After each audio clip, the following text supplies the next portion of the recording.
crime vem se tornando comum em São Paulo. Uma mulher é morta por bandidos que estavam numa motocicleta. É o segundo caso em 3 dias. O assalto foi na altura do número 7000 da Avenida do Estado, na área central de São Paulo. As comerciantes Fabiana Aguiar e Helenúzia, de 31 anos, tinham saído de um shopping na região e seguiam em direção ao centro quando foram abordadas por 2 homens em uma moto. Já colocaram a arma em mim e começaram a pedir o dinheiro. Quando eles encostaram as armas em mim, assim, para realmente fazer alguma coisa, eu acho que eu não sei se ela quis, eu não sei o que aconteceu. Ela pegou e abriu a porta e saiu, correndo. Um dos bandidos correu atrás de Helenúzia e atirou. Ela caiu. Os criminosos então roubaram a bolsa da comerciante, que estava cheia de dinheiro. Ela tinha acabado de sacar para fazer compras na 25 de março. A vítima dos disparos foi trazida com vida aqui para o pronto-socorro do Ipiranga, mas não resistiu. A polícia ainda não tem pistas dos assaltantes. Será aberto inquérito para apurar o caso. Esse foi o segundo crime praticado por motoqueiros em 3 dias. Na quinta-feira, 4 bandidos em 2 motos executaram uma comerciante de 63 anos na marginal do Rio Tietê, zona leste da cidade. Ela estava no banco de trás do carro e levou 5 tiros quando ia buscar o filho no aeroporto de São Paulo, em Guarulhos. Os bandidos fugiram sem levar nada. 7 homens e uma mulher foram presos no Rio de Janeiro, acusados de integrar uma das maiores quadrilhas especializadas em roubos a bancos e carros fortes. A quadrilha foi presa quando se preparava para assaltar uma lanchonete em Belfor Roxo, na Baixada Fluminense. Entre os bandidos está Heraldo Leitão Dias, de 50 anos, fundador da primeira facção criminosa do Rio. Escutas telefônicas revelam que o grupo investigava a rotina de funcionários dos bancos. Olha só, a menina já está saindo. Tu vai atrás? Os bandidos costumavam invadir as casas de gerentes e tesoureiros e os familiares eram mantidos reféns. No dia seguinte, a quadrilha obrigava os funcionários dos bancos a roubar o dinheiro do resgate, que variava entre 300 mil e 700 mil reais. A polícia acredita que os criminosos também agiam em São Paulo e no Nordeste. 2 pessoas ainda estão foragidas. Armas, telefones celulares e 2 automóveis foram apreendidos. Os criminosos também rendiam motoristas de carros fortes. Eles agiam sempre no início do mês, que é um período em que as agências bancárias estão com altas somas, numerários para pagamentos. Infelizmente, isso é o que a gente chama vulgarmente de crime de talento. Por quê? Porque com poucas armas, eles conseguem o seu objetivo. Um caça da Força Aérea Brasileira caiu hoje à tarde, perto do aeroporto de Formosa, no interior de Goiás. O piloto da aeronave, modelo Chavante, ejetou o banco e escapou. Ele mesmo comunicou o acidente à FAB. O caça saiu de Brasília e seguia para Petrolina, em Pernambuco. A aeronáutica informou que vai apurar as causas do acidente. Caçamba de caminhão derruba passarela de pedestres no Rio Grande do Sul. Foi nesta madrugada.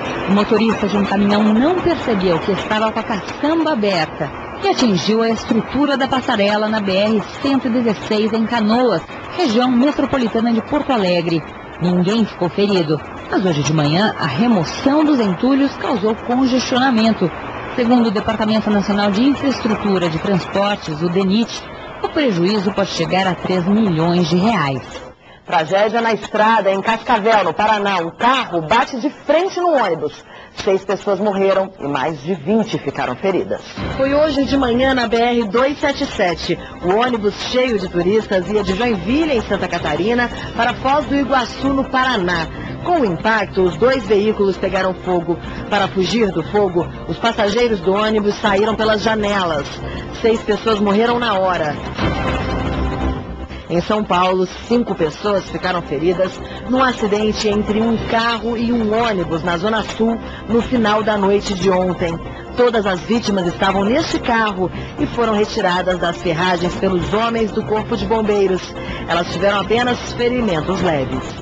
Operação Compras. Todos os sábados do ano, a Rua 25 de Março, o maior centro popular de compras da América Latina, fica cheia. No fim do ano, então, fica abarrotada. Ainda mais com o pagamento da primeira parcela do 13º salário. As lojas da 25 de março no centro de São Paulo ficaram pequenas hoje para tanta gente. O público disposto a gastar. O máximo que eu puder eu vou gastar. Porque Tá muito barato as coisas. A gente fica tentado a querer comprar tudo, mas não dá, né? Se deixar, Leva 25 de março. a vontade de comprar é tanta que nem a fila desanima e o caixa não para de registrar. É estressante, mas já tenho aqui muito tempo que eu estou aqui, então já me acostumei já. O movimento deixa os comerciantes otimistas. No ano passado, foram 16 bilhões de reais. A meta para o Natal de 2007 é aumentar o faturamento em 10%. E o mês começou bem. Hoje é primeiro, ela já está lotada. Do lado de fora da 25 de março, o comércio informal também tenta lucrar com esse movimento. O problema é que o confronto com a fiscalização ameaça a paz das compras. E cada vez que os guardas municipais passam, começa a correria. Os ambulantes têm que ser rápidos para não perder a mercadoria. E no meio dessa confusão está o consumidor. Vitrines fora da lei. Poucas lojas de Belo Horizonte atendem à exigência de expor preços de maneira clara e visível. A cena é frequente. Vitrines recheadas de produtos atraentes e o preço, quando aparece, não é exposto como deveria. Às vezes está o preço ali à vista e está um determinado valor e não é, né? A gente até confunde porque acha que uma prestação é o preço da roupa, né? O Código de Defesa do Consumidor obriga o comércio a mostrar de maneira visível o preço à vista das mercadorias expostas nas vitrines ou nas araras e prateleiras ao alcance do consumidor. Em caso de parcelamento, é obrigatório também informar o número e o valor das parcelas e a porcentagem dos juros embutidos. A lei defende o consumidor de passar pelo constrangimento de se interessar por um produto, entrar na loja e só descobrir o valor do bem na hora de pagar por ele, situação que deixa o comprador vulnerável a fazer uma escolha errada. A lei federal foi publicada há um ano. Nesse período, só o PROCON de Belo Horizonte fiscalizou quase 600 estabelecimentos. De cada 10 lojas, 3 não cumpriam a lei. Os principais infratores são os supermercados e as lojas de vestuário, punidos com multas. Alerta aos pais, cresce o consumo de álcool entre menores de idade. O maior problema é a falta de fiscalização. Elas têm 12 anos e bebida alcoólica para as duas não é bem uma novidade. Você teve algum problema para comprar? Não. Você dá o dinheiro e pronto. Eu compro muita cerveja, às vezes vinho, é muito raro, mas às vezes vinho também. O Estatuto da Criança e do Adolescente é claro e bem conhecido. É proibida a venda de bebidas alcoólicas para menores. Mas entre a lei e a realidade... Na verdade, não há um controle rígido em cima disso. A polícia não pode estar em todo lugar ao mesmo tempo. Mas a população tem que começar a criar educação e cultura de que isso é errado. A Secretaria Nacional Antidrogas estima que 35% dos adolescentes do país consomem álcool uma vez por ano. 24% uma vez por mês. Nesta clínica de recuperação no interior de São Paulo, os 2 jovens de 17 anos... tentam se livrar da dependência. São viciados em drogas pesadas, mas tudo começou com o álcool.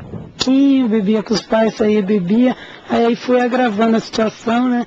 Aí a bebida foi gerando vontade de usar drogas, né? Não tinha dificuldade alguma de conseguir bebida, né? Em qualquer comércio e em qualquer situação, hoje em dia você consegue arrumar bebida. Álcool hoje em dia, um problema muito sério, mas que não é tratado com a seriedade que deveria. Hoje, 1º de dezembro, é o Dia Mundial de Combate à AIDS. No Brasil, o número é assustador. Só este ano, 130 mil pessoas foram infectadas com o vírus HIV. Em Brasília, o símbolo da campanha foi desenhado na torre de TV.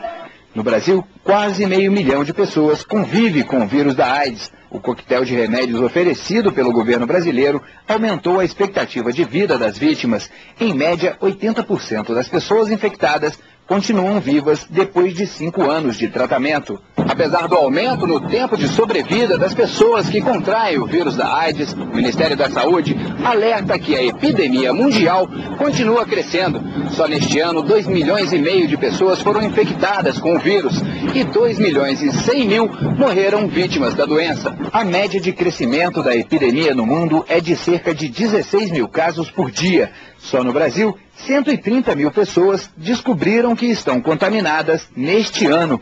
A proporção de casos é de 2 homens para cada mulher com o vírus da AIDS. No início da epidemia, essa relação era de 20 homens para 1 mulher. O maior risco está nas relações sexuais sem o uso dos preservativos.